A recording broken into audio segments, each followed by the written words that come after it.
네, 안녕하세요. 풍북대학교 병원 소아신경과 김준수입니다. 오늘 결절성 경화증 보호자 대상 세미나 세 번째 시간을 진행해 보도록 하겠습니다. 오늘 이 시간에 지금 제가 이거 대구까지 내려와 있는데요. 그래서 경북대병원 소아청소년과 이윤정 교수님을 모시고 오늘 진행을 할 예정입니다. 인사 예, 부탁드리겠습니다. 안녕하세요. 경북대병원의 소아신경분과를 맡고 있는 이윤정입니다. 네, 오늘 어떤 각오로 네, 오늘은 다양한 증상을 자세히 알려드리고자 합니다. 네. 오늘 저희 아마 지금 참석 처음 오신 분들도 계시고, 또 이제 여러 번 들으셨던 분도 계실 텐데요. 오늘 이 세미나는 저희가 지금 그 이건희 소아암 희귀질환 지원 사업단의 지원을 받아서 한국형 결절경화증 코호르트 구축 사업을 2025년부터 진행 중에 있습니다. 올해 2년차 사업이고요. 그래서 한국에 있는 그런 결절경화증 환자들의 그런 어떤 특성을 파악하고 또 맞춤형 치료 전략을 수집하기 위해서 진행을 하고 있고요. 어, 주로 이제 그 결절경화증에 대해서 이게 환자마다 굉장히 다른 임상 양상을 보이고 있고 또 그렇기 때문에 환자마다 다른 그런 치료 전략을 좀 적용을 해야 되는데 그래서 국내에 있는 18개 대학병원의 네트워크를 통해서 이런 국내 환자들의 임상 정보 및 유전자 데이터를 수집하고 거기에 맞는 임상 가이드를 개발하려고 하는 것이 이 사업의 목표라고 생각하시면 될 것 같고요. 아마 사업 참여 기간에는 여기 많은 교수님들이 참석을 하고 계신데 여기에 그 교수님께 이런 참여에 대한 이야기를 드리면 진료 시에 연구 참여하는 방법을 알려드릴 거고요. 결절경화증 연구라는 것에 아마 리플리스를 대부분 선생님들이 알고 계시고, 또 이 레어노트 앱을 이용을 해서, 또 이제 필요한 설문조사나 이런 내용들을 참고해서 활용하실 수 있습니다. 그래서 오늘은 그 경북대병원 이윤정 교수님이 함께 해주시는데요. 저희가 작년에 두 번 세미나를 했습니다. 충남대병원 강준원 교수님에 대해서는 함께 그런 진단에 대한 이야기를 했었고, 분당 서울대 조재수 교수님하고는 그 발작 조절에 대한 이야기를 했었습니다. 오늘은 TSC에서 발생하는 다양한 증상에 대해서 말씀드릴 예정입니다. 그럼 간단하게 이윤정 교수님께서 조금 준비해 주신 내용을 한 10분, 15분 요 정도 말씀을 주시고요. 그 이후에, 저희가 사전 질문을 받았던 부분이나 또 궁금하신 부분들을 주시면 또 그거에 대해서 답변을 할 수 있는 시간을 갖도록 하겠습니다. 네, 교수님 부탁드리겠습니다. 예, 오늘은 증상들을 좀 소개를 할 건데요. 결절성 경화증 환자는 이제 태아부터 유아, 청소년기, 그리고 성인기를 지나면서 각 시기에 나타나는 증상이 있습니다. 그래서 제 태아 때는 보통 우리가 초음파를 통해서 그 심장의 이상소견 또는 그리고 그때부터 뇌의 이상소견이 있는 경우가 많고 유아 시기에는 경련이나 발달 문제 그리고 눈의 문제 그리고 피부의 병변을 통해서 이제 진단을 어, 하는 경우들이 있습니다. 그다음에 청소년기에는 이제 신장에 이제 종양이 커지면서 그거를 더 관리해야 되는 상황이 되고 성인이 되게 되면은 폐까지 관리하는 상황이 되기 때문에 각 시기에 맞춰서 증상을 알고 그리고 관리를 해야 되는 것을 염두에 두셨으면 좋겠습니다. 보여드릴까요? 네. 그래서 먼저 가장 중요한 장기부터 말씀드리면 뇌입니다. 뇌는 이 결절성 경화증의 예후를 좌우하고 있고요. 뇌의 병변이 발생할 확률이 90% 이상이고 여기에 주요 임상 문제가 보통은 경련이 한 80에서 90%, 그리고 발달 지연과 지적 장애가 많게는 50%, 자폐 스펙트럼과 행동 문제도 많게 50%나 있기 때문에 이제 뇌의 증상이 삶의 질에 가장 문제를 일으키게 되고 특히 경련 같은 경우는 조기에 경련을 조절을 할수록 발달에 매우 영향을 많이 미치기 때문에 경련 조절이 중요하게 되겠습니다. 그다음에 뇌에 그러면 어떤 병변이 있어서 우리가 결절성 경화증을 의심을 하게 되냐면 MRI를 보면 다음 오른쪽에 있는 그림에서 보이는 것처럼 이제 하얗게 보이는 부분이 결절입니다. 이런 게 한 군데만 있는 게 아니고 뇌에 전반에 걸쳐서 다양한 부분에 있게 되고요. 이런 부분 중에 일부가 이제 결, 경련을 일으키는 그런 결절이 있게 되겠습니다. 그거 외에도 뇌실 주변에 이렇게 오돌토돌하게 보이는 게 뇌실 주변 결절이라는 거고, 이거는 어, 살아가면서 커지지는 않습니다. 그러나 이제 뇌실막하 거대 세포성 성상세포종, 그리고 영어로는 줄여서 세가라고 하는데, 이거는 뇌실에 이렇게 1cm 이상으로 존재를 하면서 물리적으로 뇌 척수액이 지나가는 흐름을 막기 때문에 이게 커지면서 뇌압이 올라가고 길목에 있기 때문에, 그리고 뇌압이 상승하는 것으로 인해서 두통, 구토가 발생할 수 있습니다. 그래서 이런 증상이 발생을 하면은 MRI도 뭐 시기가 안 됐더라도 찍어봐야 되고 정기적으로 뇌를 검사를 해야 되는 이유가 되겠습니다. 다음은 피부 증상입니다. 피부 증상은 이제 가장 흔하지만 위험하지는 않습니다. 보통 영유아 시기에 이런 점들을 발견하게 되는데 이제 흰 반점이 온몸에 있는 경우가 있겠고 이게 90% 이상 나타나고요. 얼굴에 혈관 섬유종이라는 거는 혈관과 섬유 조직이 이제 증식을 해서 발생하는 건데 유아 때부터 이런 증상들이 이제 점점 많아지게 됩니다. 또 이렇게 등의 트렁크의 등 쪽에 보면 이렇게 귤 껍데기처럼 오돌토돌한 피부를 가지고 있는 샤그린 패치가 한 50%도 관찰이 됩니다. 이런 것들은 이제 TSC를 진단하는 데는 중요한 단서가 되지만 이거 자체가 피부 병변이 생명을 위협하는 그런 병변은 아닙니다. 자, 그 다음에 신장 병변인데요. 이거는 조용하지만 중요한 장기라고 말해야겠습니다. 왜냐하면은, 제일 중요한 신장, 혈관, 근지방종이라는 게 여기 이제 CT 사진에서 보면은 뒤에 이렇게 있는, 두 개 있는 이게 신장인데, 신장에 이렇게 오돌토돌하게 보이는 이게 이제 신장, 혈관, 근지방종입니다. 발생률은 70에서 80%나 되고, 소아에서는 이게 내부 장기이기 때문에 증상이 없지만 점점 나이가 들수록 이게 커지면서 이 신장을 눌러서 고혈압을 일으킬 수도 있고, 이게 4cm가 넘어가면 출혈을 일으킬 수 있고, 신장 기능 자체를 이제 저하를 시키기 때문에 증상이 없어도 정기적으로 이런 영상 검사랑 혈압 체크가 필요하겠습니다. 다음은 폐병변입니다. 이거는 이제 특정 집단에서만 중요하다라고 말씀드리겠는데, 왜냐하면은 이제 폐에 잘 생기는 거는 폐림프관 근종증이라고 합니다. CT를 찍으면은 원래 보이는 폐보다 굉장히 이렇게 낭종, 이렇게 뻥 뚫린 부분도 있고, 뭐 근육 조직 같은 것들도 들어가 있어서 굉장히 좀 이상해 보이는데, 이게 전체 결절성 경화증 환자의 한 10%까지 있지만, 그 중에서도 가장 많이 존재하는 거는 성인 여자입니다. 그래서 성인 여자가 특히 위험하고, 그들은 이제 한 30에서 40%까지 존재하기 때문에, 이제 특히 그 특정 집단에 중요하다고 말씀드린 겁니다.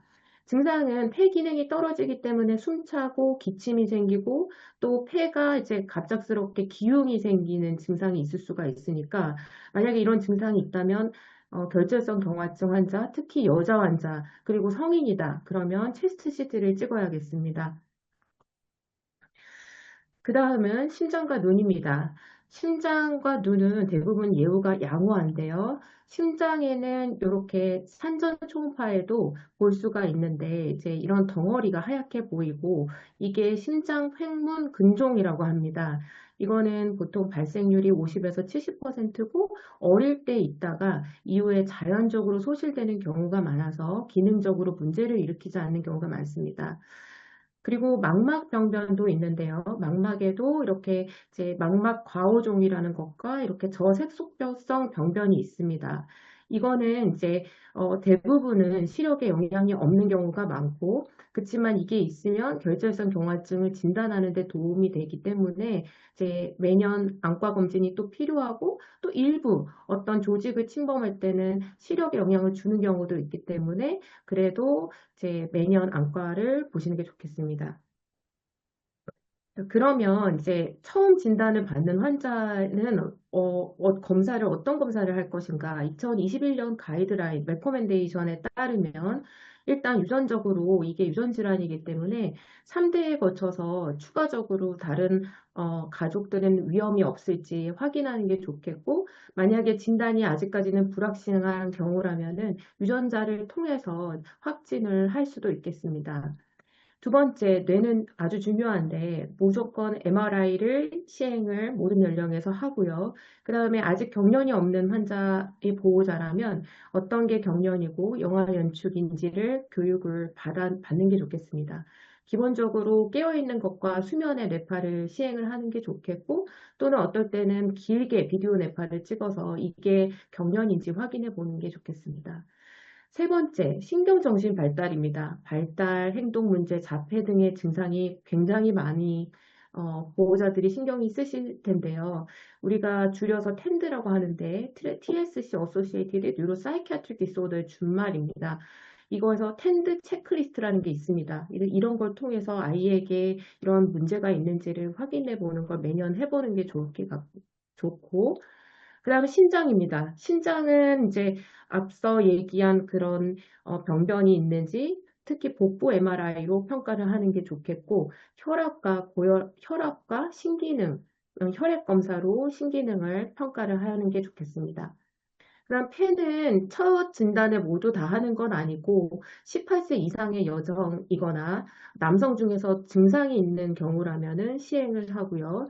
만약에 숨차는 증상, 그리고 만약에 이 CT에서 이제 의심되는 병변이 있으면 폐기능이나 육군 모행 검사까지 진행합니다. 피부도 처음에 전부 전문 진찰을 하고 치아도 구강에 이제 에나멜 핏이 있는 경우 이제 그 이가 약간 홈이 생기는 경우가 있고 잇몸이 이제 과잉 성장하는 경우가 있기 때문에 치과 검진도 하는 게 좋겠습니다. 그다음 심장은 특히 어린 아이들에게서 중요한 부분인데 심장 초음파를 특히 3세 미만이면은 시행을 하시고 모든 연령에서 심전도 이상이 있을 수가 있기 때문에 심전도를 시행합니다. 그 다음에 눈도 앙저 산동 검사를 해가지고 정밀 검사를 필요하겠습니다.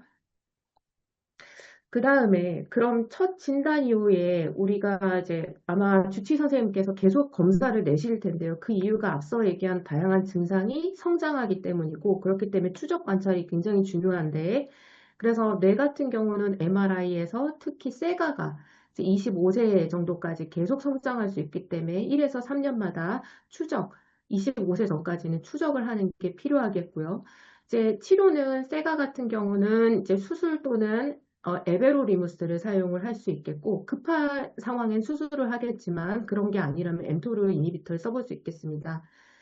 경련도 아주 중요합니다. 경련은 그 특히 영아에서 조기 진단이 발달에 영향을 준다라는 그런 연구들이 많기 때문에 증상이 없다 하더라도 1세 미만은 6주 간격, 2세 미만은 3개월 간격으로 이제 뇌파를 시행을 해보는 게 좋겠습니다. 영아 연축이 있다면 비가바트린이 1차 치료고요. 다른 이제 경련의 양상이라면 엠토르 이니비터, 에베로르미스나 카나비디올 그런 걸 포함하고 만약에 난치성이라면 수술까지 고려할 수 있겠습니다. 신경발달 행동은 아까 얘기한 텐드 체크리스트를 매년 그리고 핵심 시기에 하면서 조기에 재활과 특수교육 정신과 치료를 하시고 신장 같은 경우 복부 MRI를 1에서 3년 그리고 매년마다 혈압과 신기능을 체크를 하시고요. 그 다음에 이 신장, 혈관, 근, 근종? 네. 근종인 경우에 3cm 이상이 되면은 에베로리무스를 1차적으로 사용을 하는 게 맞고요. 만약에 급한 상황이 뭐 어떤 경우냐면 이게 커져서 출혈이 생기는 경우는 이걸로 막을 수 없으니까 색전술을 바로 해야 됩니다. 그다음 폐 같은 경우는 이제 여성, 18세 여성에서 체스트 CT하고 정상이면 5년에서 7년마다 그리고 만약에 이 폐, 한국말로 하기가 어려운데 예, 그 폐 병변이 있게 되면은 이제 이 시롤리무스 이것도 엠토로 이니비터의 경구 약제인데 이걸 사용을 해서 이제 치료를 하는 게 효과적이라고 나와 있기 때문에 시도해 볼 수 있겠습니다. 심장은 소아에서 신초음파, 전연령의 이제 심전도 이렇게 하시고 피부 같은 경우는 피부 진찰을 매년 그리고 피부에 그 앞면에 생기는 페이셜 안지오파이브로마 같은 경우는 이제 국소적으로 이제 엠토르 이니비터를 바르는 것 이런 약들도 있습니다. 또는 한국에서는 이거를 제조를 하기도 하는데 그거를 이용했을 때 효과가 좋고 그다음에 이제 레이저나 수술도 할 수 있습니다. 눈도 매년 안과 검사하고 치아도 6개월마다 이제 진행 그 검사를 하면서 에나멀 핏 같은 경우는 어 충치가 좀 생길 수 있다고 합니다. 그래서 예방적 치료를 필요하면 하는 게 좋겠습니다. 자, 예, 네, 제 강의는 여기까지입니다. 네, 너무 강의 열심히 해주셔서 감사드리고요. 여기 혹시 이제 피부 관련돼서 지금 뭐 이렇게 만들어서 쓰신다고는 했는데, 사실 아직까지 우리나라에 정식으로 들어온 부분은 아니고, 실제 외국, 일본이나 미국에서는 지금 크림이나 이런 오인트가 지금 판매가 되고 있는데, 가격 차이가 굉장히 많이 나고 있습니다. 그래서 사실 저희 사업부 하면서 좀 여기에 관심이 있어가지고, 저희가 희귀약품 음, 센터나 이런 걸 통해서 약품을 좀 빨리 들어올 수 있게 지금 저희가 지금 같이 논의를 하고 있는데 문제는 이제 가격적인 부분 때문에 저희가 좀 어려움은 있습니다. 그렇지만 어쨌든 이게 이미 다른 나라에서 나와 있는 약이고 또 이게 정해진 그런 루트대로 사용을 하는 게 환자분한테 안전하게 드릴 수 있기 때문에 그런 부분들을 저희가 조금 절차를 잘 좀 주장을 해서 적정한 가격에 환자분들이 사용하실 수 있도록 그렇게 할 예정이고 올해 사업 초반에 이제 저희가 올해 초에 피부 증상 가이드, 관리 가이드라는 책자가 조만간 배포가 될 것 같습니다. 그래서 그것들도 환자분들이 좀 보시면 도움이 되지 않을까 싶습니다. 너무 강의 감사드리고요. 중간에라도 혹시 요거 방송 듣고 계신 분들 중에서 궁금하신 사항이나 이런 거 언제든지 질문을 남겨주시면 되고요. 지금 채팅창에 질문이 이제 올라온 게 있어서 이제 간단히 좀 말씀을 드리려고 하는데요. 이두 번째 질문은 이제 11살 여자아이인데, 그러니까 3, 4년 전부터 감기만 걸리면 뭐 거의 뭐 100% 가까이 폐렴으로 오는데, 이 병명과 연관이 있나요? 라는 질문을 했는데, 혹시 이윤혁에서 어떻게 생각하시나요? 저의 생각은 11살은 아직까지도 그 폐침범의 그런 가능성은 솔직히 좀 떨어진다고 생각은 합니다. 이제 일단 기본적으로 엑스레이로 확인해 보시는 게 좋겠지만, 근데 이제 폐렴이 계속 너무 반복되거나 증상이 있게 된다라고 하면은 사실은 체스트 CT까지 뭐 포함해서 검사를 하는 것도 나쁘진 않다고는 생각되거든요. 근데 제 보통의 케이스라면 11살 환자 여자아이에서 가능성은 적지만 걱정이 되면은 저라면 한번은 체스트 CT를 한번 검사를 해볼 것 같습니다. 그, 글쎄요. 이 질문하신 건 아마 그냥 네, 병명에 대한 걱정이 있으시고 애가 하도 네, 아프니까 좀 그렇지 않으실까 싶은데 한참 많이 아플 나이죠. 세네 살은. 예, 네, 그래서 말씀 주신 대로 어떤 증상이 호전이 없고 같은 부위에 계속 증상이 반복이 되거나 그렇다고 하면 호흡기 선생님을 통해서 뭐 CT나 이런 것들을 볼 수는 있을 것 같습니다. 이제 다만 아마 대부분은 11살이죠. 대부분은 그 병과는 크게 사실은 상관은 네, 없을 가능성이 네, 있어서 예, 너무 염려하지 예, 않으셔도 되지 않을까 네. 싶습니다. 질문이 또 추가적으로 좀 나오셔서 아이가 2돌쯤부터 발달 지연이 2년 정도 지연이 있고 ADHD나 자폐 성향이 있습니다. 계속 치료를 받고 있고 올해 8살인데 최근에 이 결절경화증이 의심된다고 해서 유전자 검사를 기다리고 계신다. 그래서 발달에 대해서 좀 확진이 된다면 치료 방법이 있을까요? 라고 질문을 주셨는데요. 아마 그 뒤에서 사전 질의하고 네. 좀 얘기가 될 것 같아서 조금 그 뒤에 다시 한번 말씀을 드리겠습니다. 네. 좀 준비한 내용을 조금 더 다시 진행을 좀 해보겠습니다. 그, 넘어갑시다. 네.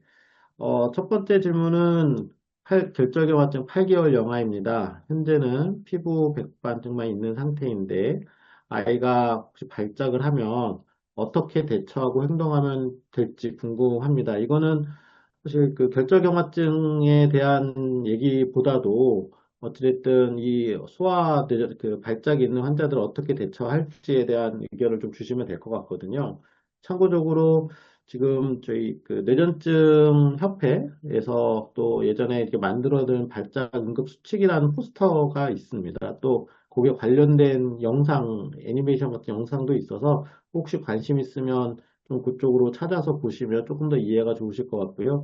그래도 간략하게 한번 설명을 좀 부탁드리겠습니다. 예, 일단 이거는 일반적 발작을 일으키는 경련 환자에 모두 다 해당이 될 건데, 이제 제일 중요한 건 침착하셔야 되고, 안전을 확보하는 게 좀 중요합니다. 그래서 일단 아이를 안전하게 눕히고, 특히 옆으로 좀 눕혀서 입에 아무것도 넣지 마세요. 엄마들이 약간 거품 물고 하시면 걱정돼서 입에 손을 넣는 경우가 있는데 되게 꽉 깨물어 버리거든요. 그래서 넣지 말고 아이가 기도학 볼 수 있게 꽉 끼는 옷이나 기저귀를 느슨하게 해주는 게 좋습니다. 그 다음에 이제 다시 진료실로 돌아오셔서 그럼 아이가 어떻게 경련을 했나요? 하면은 너무 정신없어서 아무것도 못 봤다. 이렇게 얘기를 하시거든요. 사실은 경련을 언제 어떻게 시작했는지 지속 시간은 얼마나 됐는지 이런 것들도 저희가 이제 치료를 하는 데 있어서 중요한 점이기 때문에 그런 것들을 좀 기억하시면 좋은데 만약에 그게 안 된다. 그러면은 휴대폰으로 이제 아이의 이제 뭐 얼굴만 찍는 게 아니고 전체적으로 좀 어느 팔, 다리까지 다 나오게 해서 영상을 좀 확보해 놓으시는 게 나중에 진료를 하는 데 있어서 도움이 될 것 같습니다. 네. 그리고 억지로 멈추게 할 수는 없습니다. 팔다리를 막 뭐 주무른다고 해서 중단된 이게 경련이 멈추는 게 아니기 때문에 막 주무르실 필요가 없고, 그 다음에 경련이 당연히 5분 이상 지속되고, 연속해서 되고, 아이가 의식이 안 돌아오고, 그 다음 막 너무 파랗게 변하고, 그런 경우는 자가용이 아니라 119 앰뷸런스를 타고 병원으로 오시기 바랍니다. 중요한 거는 이제 관찰. 이게 정말 경련이 맞는가와 그리고 5분이라는 시간을 두고 5분 이상 지속될 때는 좀 이제 조절이 안 되는 그 발작으로 갈 수 있기 때문에 그때는 119를 통해서 병원에 빨리 오시는 게 가장 중요하지 않을까 싶습니다.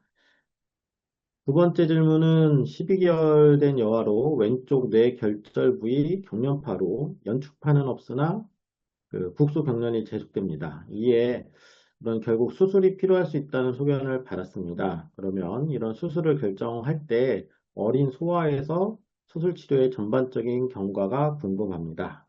답을 좀 주실 수 있을까요? 네. 일단은, 그, 이분께서는 뭐 정확하게 뭐 아주 디테일하게 제가 말씀드리긴 어렵지만, 그래도 어느 정도는 왼쪽 뇌결절 부위의 경련파라는 원인이 좀 있는 것 같아요.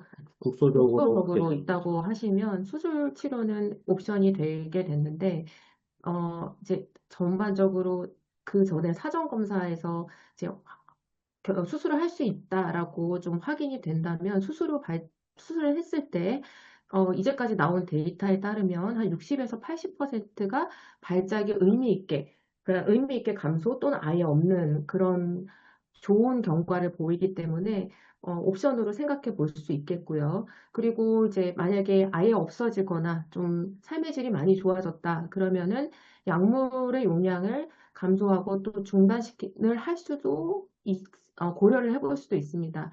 그리고 이제 수술을 하는 게 좋은 선택일 수도 있는 게 수술하고 발작이 없어지거나 많이 줄면 이제 그걸로 인해서 아이들이 뭐 멈췄던 발달, 좀 퇴행했던 것들이 더 올라오는 경우도 보고가 많이 되고 있어가지고 이제 명확한 국소 부위가 있다라고 하면 선택을 해보실 수도 있겠습니다. 예전에 비해서는 훨씬 더 이런 수술에 대한 좀 쉽게 말하면 테크닉 이런 네. 것들이 좋아졌고 문제는 이제 이 확실한 국소 부위가 확인이 되면 되게 정말 해피한 상황입니다. 근데 이제 문제는 이게 결절이 한 군데만 있지 않고 여러 군데 존재를 하고 현재는 너무나 네. 강력한 애가 있다 보니 그쪽만 문제되어 보이지만 수술을 하고 나서 다른 부위가 에서 이렇게 그동안 잠재되어 있던 경련파가 나와서 또 이제 증상이 지속되는 그런 안타까운 경우도 있어서 정말 이 결절이 이 아이한테 있어서 이걸 제거했었을 때 효과적일 수 있는가를 정말 검사를 잘 음, 하시고 선정을 하시고 하면 좋은 결과를 좀 얻지 않을까. 음, 그래서 예전보다는 좀 수술에 대해서는 훨씬 더 좀 많이 저도 좀 할 수 있다라는 이야기를 많이 하는 편이긴 합니다. 음. 네. 세 번째 질문을 보겠습니다. 12세 여아로 생후 100일 이후에 발작이 시작돼서 현재 주 1, 2회 경미한 발작, 1분 미만의 왼손에 힘들어가면서 웃는 모습을 합니다. 성인이 될 때까지 발작이 계속 이어질지, 치료를 통해 멈추는 시기가 있을지 궁금합니다. 예, 이거는 막 저희가 바로 성인 때 멈춘다, 이걸 막 얘기를 하기는 어려운데요.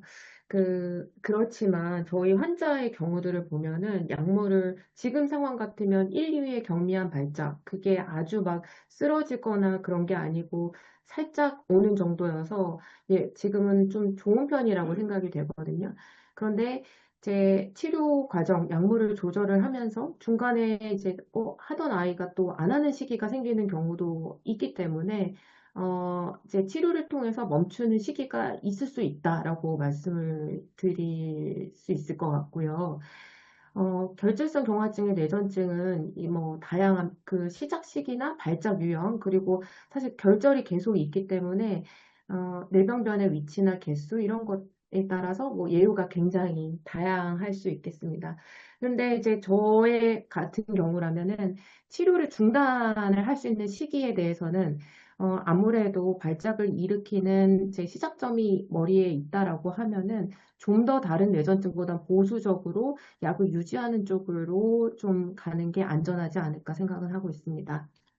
뭐, 실제 임상에서도 보면 워낙에 예후들이 정말 음, 다양하기 때문에 저도 이제 환자분 중에 삼남매가 이제 네. 같이 있는 환자분이 있는데 처음에 어렸을 때는 막 뇌수술도 받고 굉장히 음, 힘들었는데 지금은 증상이 없이 또 잘 음, 지내거든요. 근데 상대적으로 조용했던 막내가 또 최근에 증상이 있어서 약을 또 먹게 되고, 그러니까 이게 개인마다도 굉장히 좀 음, 다르고, 같은 가게 내에서도 굉장히 증상이 다양해서, 뭐 이렇게 딱 말씀드리기는 어렵지만, 약을 안 먹을 수 있으면 제일 좋겠죠. 예, 음, 그렇지만, 다른 뇌전증을 일으키는 원인에 비해서는 조금 음, 약을 끊는 기준은 여기 나온 것처럼 좀 보수적으로 좀 너무 무리해서 끊지는 않으려고 하는 게 일반적인 그런 좀 네. 내용인 것 같습니다. 그리고, 어, 질문이 하나 또 중간에 들어왔는데요. 아이가 자라면서 경련이나 발작 증상을 보인 적은 없는데, 행복하죠? 결절 경화증이 있는데, 이렇게 8살까지 됐을 때 증상이 아예 없는 경우도 있나요? 또는 이후에 증상이 나타날 수도 있나요? 한번 대답을 좀 해주시죠.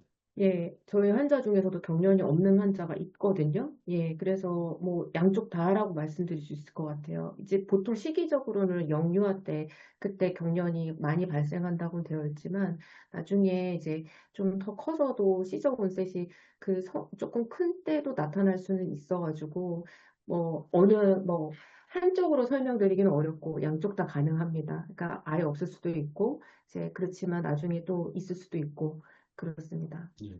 지금 저희가 이제 이런 코호트 사업을 하는 이유가 그런 환자분들의 특징을 보는 건데, 외국에서 했던 데이터들을 보면 약 한 80% 정도가 뇌전증 발작을 동반한다고 되어 음, 있어서, 지금 증상이 없이 지낸다는 거는 이제 해피한 20% 정도 안에 들지 않을까 생각이 들고, 이제 그런 부분들이 정말 우리나라 사람들도 마찬가지의 그런 비율일까, 이제 이 사업을 통해서 저희가 좀 자료가 잘 축적이 되면 그런 부분도 좀 더 안내할 수 있지 않을까 싶습니다. 그리고 이후에 증상이 나타날 수 있는가는 상대적으로 어쨌든 음, 뇌전증 발작, 이 결절 경화증에 의한 발작은 아주 어린 나이에 네. 훨씬 더 많이 발생을 하기 때문에 좀 그래도 확률적으로는 좀 적지 음, 않을까 하는 게 제 생각입니다.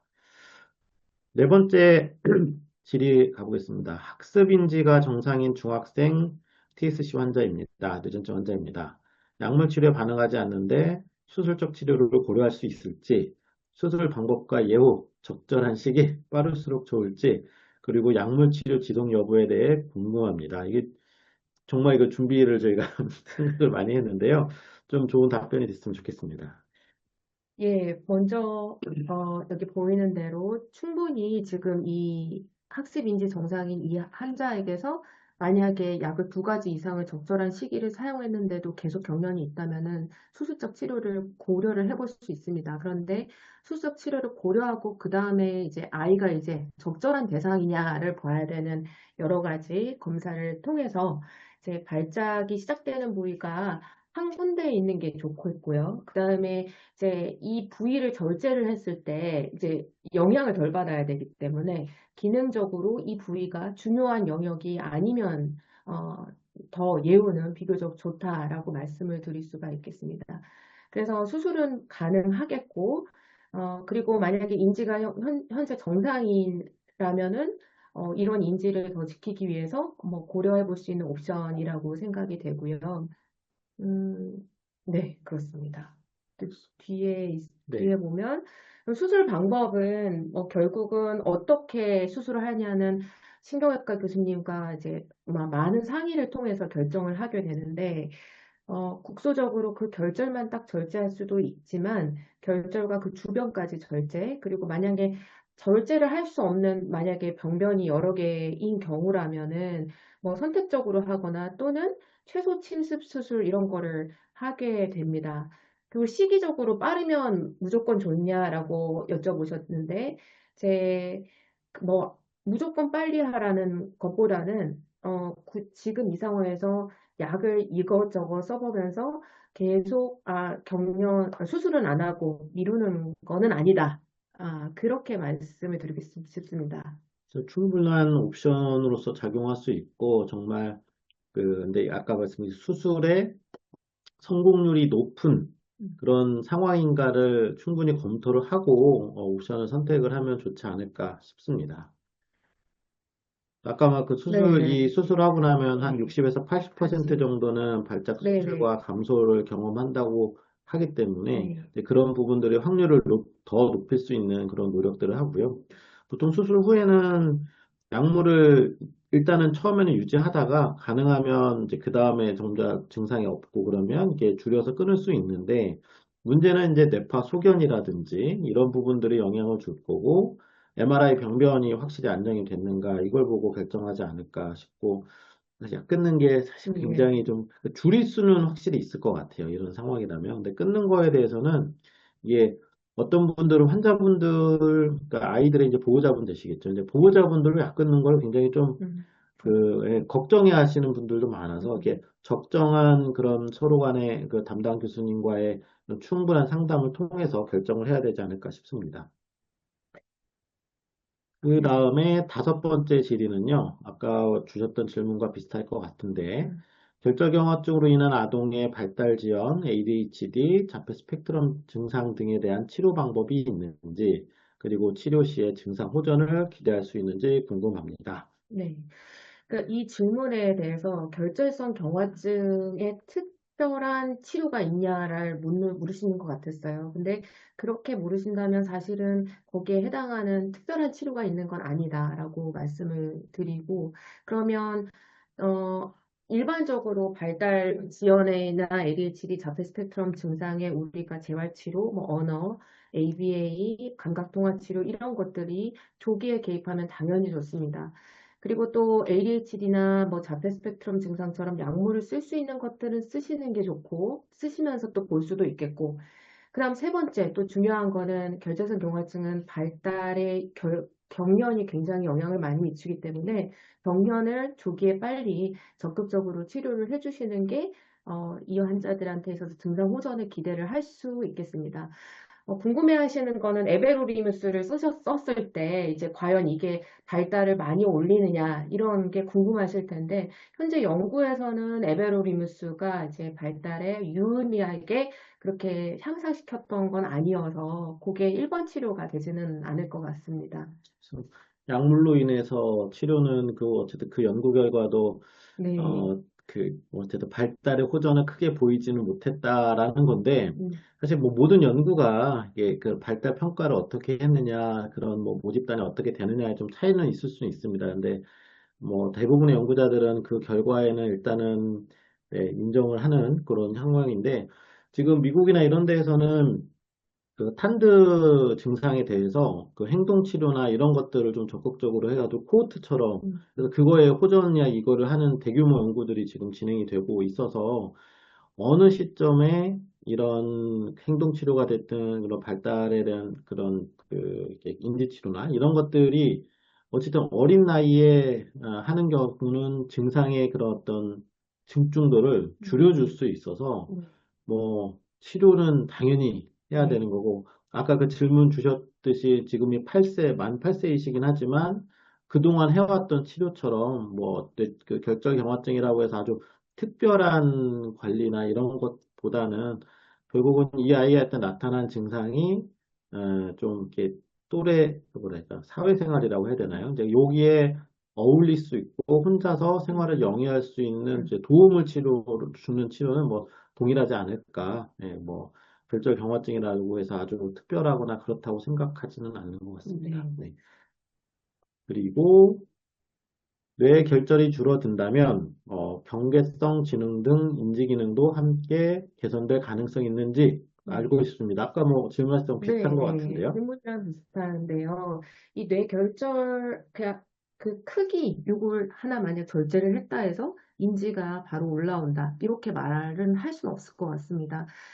우리가 이런 지능, 발달, 이런 것들이 뇌결절 하나만의 문제가 아니라 그게 어디에 위치하느냐, 그리고 그것과 다른 결절 간의 네트워크나 이런 것들의 영향에 의해서 아주 다양한 영향에 의해서 생기는 거기 때문에 결절 절제만으로는 그렇진 않지만 만약에 이 결절을 절제를 한 수술로 인해서 환자가 만약에 경련을 이제 더 이상 많이 안 하게 된다거나 그러면 그 영향으로 인해서 아이가 인지나 발달 이런 것들이 좀 못하던 것들이 좀 올라오고 서서히 좋아지는 게 기대해 볼 수 있지 않을까 싶습니다. 네. 이 뇌결절이라는 게 뭐, 여기 말씀하신 것처럼 개수나 또는 위치가 직접적인 인지 기능과 연관이 있다 이런 부분은 없거든요.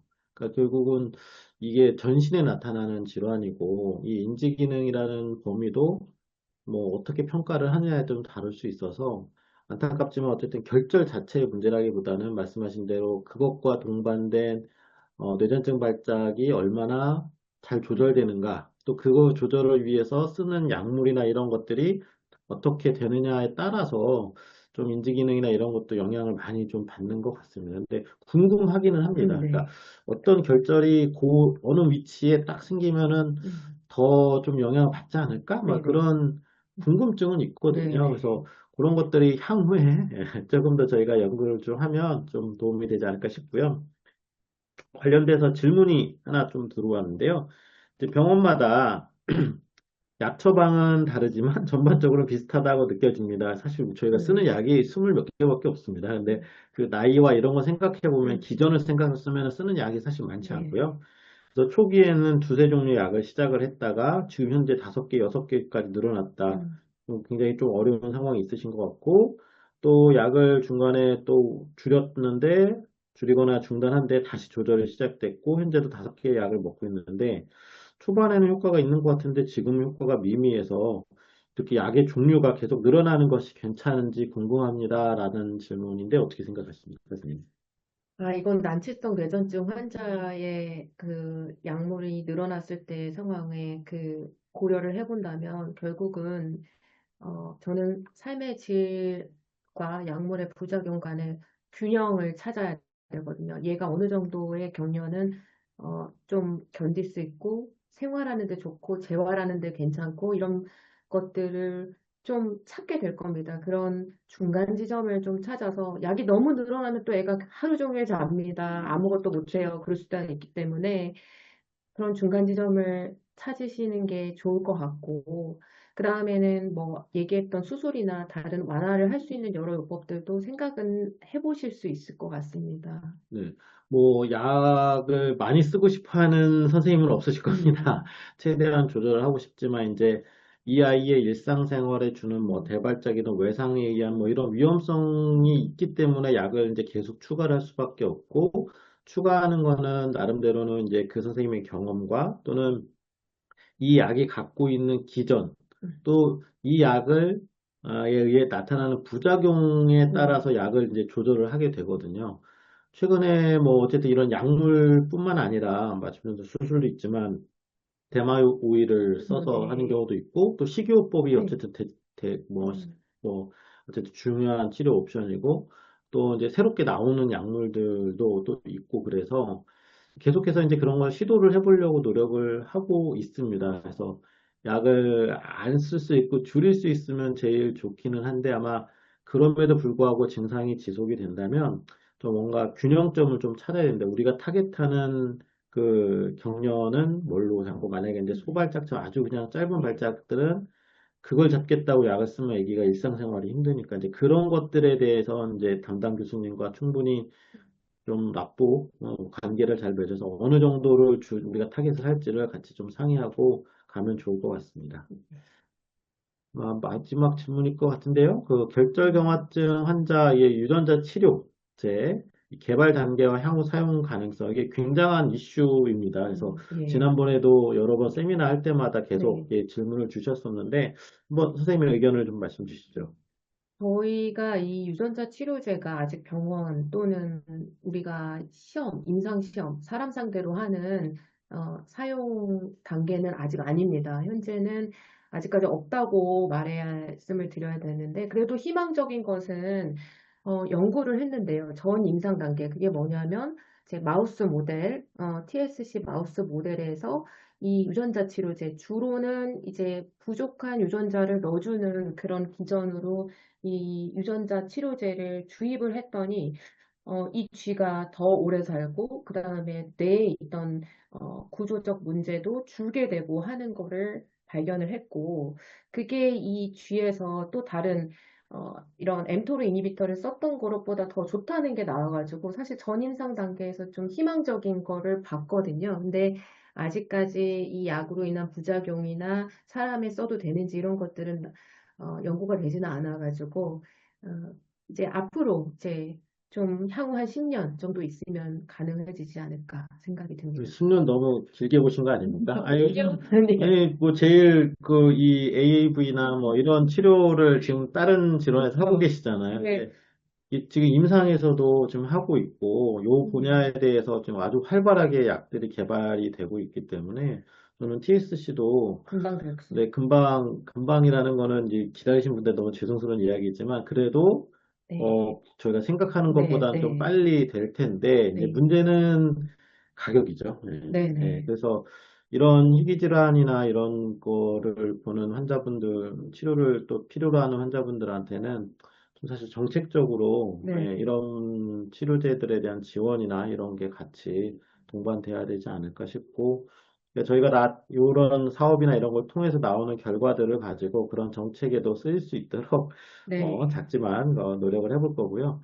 이런 유전자 치료뿐만 아니더라도 기존의 새로운 기존의 약들이 개발도 음, 많이 되고 있고 또 다른 목적으로 썼던 약들이 또 이 TSC와 관련된 뇌전체 발작의 효과가 있어서 네, 그렇게 쓰는 경우도 점점 밝혀지는 것도 꽤 약들이 좀 각광받는 약들이 있습니다. 그래서 그런 것들이 우리 이 일상의 임상 치료에 허가가 돼서 좀 이렇게 쓸 음, 수 있는 날이 빨리 왔으면 좋겠다 생각하고 저희도 뭐 노력을 네, 해보도록 하겠습니다. 마지막 질문 하나 있었네요. 네, 네. 이거는 이제 성인 여성분이신데, 이게 다낭성 난소로 복강경 수술로 괜찮았는데, 호르몬 치료를 하지 않는 상태입니다. 그래서 생리를 위해서 호르몬 치료를 해야 할지, 아마 간헐적 호르몬 그런 복용으로 생리혈을 내보내는 게 좋을지, 요것도 아마 관심들 저보다는, 네, 네.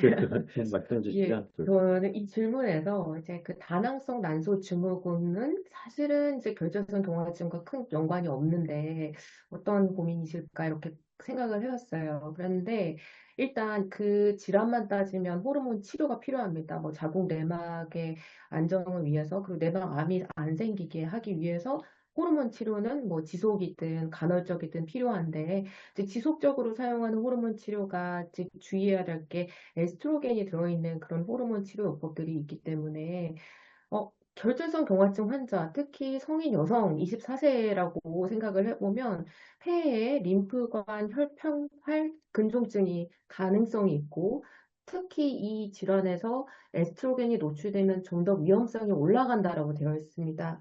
그래서 웬만하면은 에스트로겐 노출을 최소화하는 그런 요법을 쓰시는 게 좋겠고 그렇다면 간헐적 프로게스테론 요법이 우선이 되지 않을까 하는 게 제 의견이고 이런 부분을 이제 담당 산부인과 선생님한테 딱 전달을 하면 이러시면서 아마 어떤 선택을 할지 결정을 해주실 것 같아요. 음.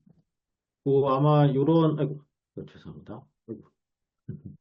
그, 보통 가이드가 네, 40세 음, 이상인가요? 그 여성 환자분들한테 이제 PET를 네, 추천을 하잖아요. 만약에 이제 요렇게 치료를 받는다면 저 같으면은 CT 모니터링을 같이 좀 하면서 네, 뭐 이런 어떤 호르몬의 영향이나 이런 것들을 음, 받을 수 있으니까 만약에 너무 불안하시면 그렇게 CT로 모니터링 하면서 그 치료를 받으시는 것도 괜찮지 않을까 싶습니다. 그래서 답변이 됐으면 좋겠는데, 네, 어느덧 우리 계속 시간이 많이 됐습니다.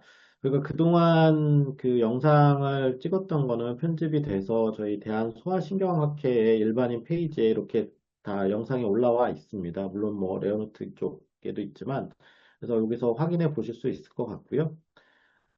다시 한번 말씀드리지만 많은 기관들이 참여해 주시고 계시고, 저도 이 사업을 통해서 좀 더 우리 한국에 계신 이 환자분들한테 좀 정보를 조금 많이 드리고 싶은 게 마음이라서, 잘 준비를 하고, 또 많은 분들이 또 사업에 더 참여하실 수 있도록 독려도 한번 해보도록 하겠습니다.